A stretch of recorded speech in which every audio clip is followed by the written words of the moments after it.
তোমার পেটের ভিতরে কাঁঠালের বিচিগুলো অলরেডি গাছ হওয়া শুরু করছে। ডাক্তারের চেয়ে অনলাইন ডাক্তারের বুদ্ধিমত্তার মান কত উন্নত, তে আমার অনলাইন ডাক্তারের প্র্যাকটিসটা লাইভ করা। ওরে কুদ্দুস, আমি আর বাঁচবো না। কাল রাতে লোভ সামলাতে না পেরে অস্ত একটা কাঁঠালি একাই সাবার করেছি। এখন পেটের ভেতর মনে হচ্ছে মিনি বাস চলছে, ঘর ঘর আওয়াজ হচ্ছে। বাবা, আমি তো আগেই বলেছিলাম এই বয়সে এত কাঁঠাল সহ্য হবে না। এখন অফিসে যাওয়ার সময় আমাকে ঝামেলায় ফেললেন। তুই তো অপদার্থ। বাপের এই অবস্থা দেখে অফিসের চিন্তা করিস। যা, আমার একটা ভালো ডাক্তার এনে দে, না হলে আমি আজ তোকে তেজ্যপুত্র করব। আব্বু, তুমি অফিসে যাও, দাদাজির চিকিৎসার দায়িত্ব এখন আমার। আমি অনলাইনে ডাক্তার ইন 2 মিনিটস ভিডিও দেখে ডিগ্রি নিয়ে নিয়েছি। গোল্লা, তুই এই ছোট বয়সে দাদুর চিকিৎসা করবি? তোর এই খেলনা ডাক্তারিতে ওনার পেটের মিনিবাস রিক্সা হয়ে যাবে। আব্বু, আধুনিক বিজ্ঞানে ছোট করো না। দাদাজি, জিভ বের করো তো।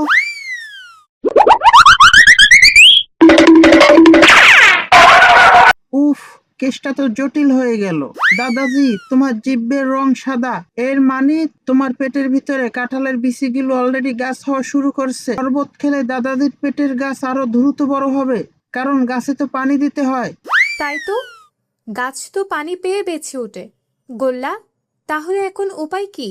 উপায় একটাই, গাছ মারার জন্য পেটে ঔষধ দিতে হবে না, পেটে রোদ লাগাতে হবে। দাদাজি, চলো রোদের মধ্যে গিয়ে শুয়ে থাকি, গাছ শুকিয়ে মরে যাবে।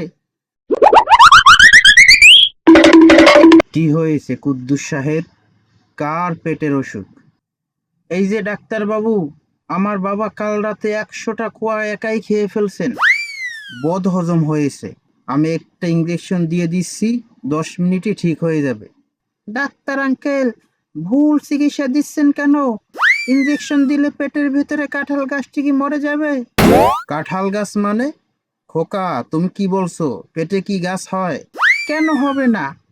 কাল রাতে দাদাজি কাঁঠালের বিচি চিবিয়ে খেয়েছে, আর গুগলে লেখা আছে মাটি আর পানির সংস্পর্শে আসলে বিচি থেকে গাছ হয়। দাদাজির পেটে মাটি নেই, দাদাজির পেটে মাটি নেই ঠিকই, কিন্তু কাল রাতে উনি 1 কেজি মুড়ি খেয়েছেন, ওটা তো মাটির মতোই শুকনো। ওরে খোদা, 5 বছরের বাচ্চা আমাকে মেডিকেলের সায়েন্স শেখাচ্ছে। কুদ্দুস সাহেব, আপনার ছেলেকে থামান, না হলে আমি ডাক্তারি ছেড়ে দেব। ডাক্তার বাবু, গোল্লা ঠিকই বলেছে। আমার পেটের ভিতর কেমন যেন পাতা নড়ার শব্দ হচ্ছে। আপনি ইনজেকশন দেবেন না, আমাকে কুড়াল এনে দিন, পেট কেটে গাছটা বের করি।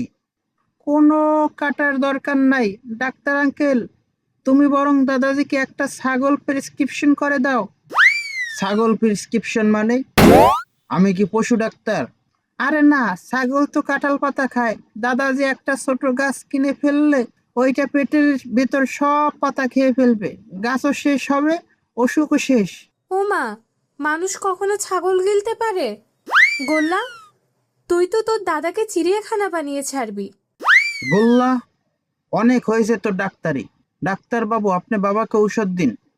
এই যে দাদা সাহেব, এই সিরাপটা 1 চামচ খান, এখনই পেট ঠান্ডা হবে। ওরে কুদ্দুস, এই সিরাপ তো মেয়াদ উত্তীর্ণ। এটার মেয়াদ তো গত মাসে শেষ হয়ে গেছে। ওহ নো, ভুল করে আমার ব্যাগে পুরানো বোতল চলে এসেছে। ভিউয়ার স্যার, দেখছেন তো আসলে ডাক্তারের চেয়ে অনলাইন ডাক্তারের বুদ্ধিমত্তার মান কত উন্নত। আমি আগেই জানতাম ডাক্তার আঙ্কেল ডেট ফেল ঔষধ আনবে, তাই আমি কাল রাতেই দাদাজির বিছানার নিচে আসল ঔষধ লুকিয়ে রেখেছি।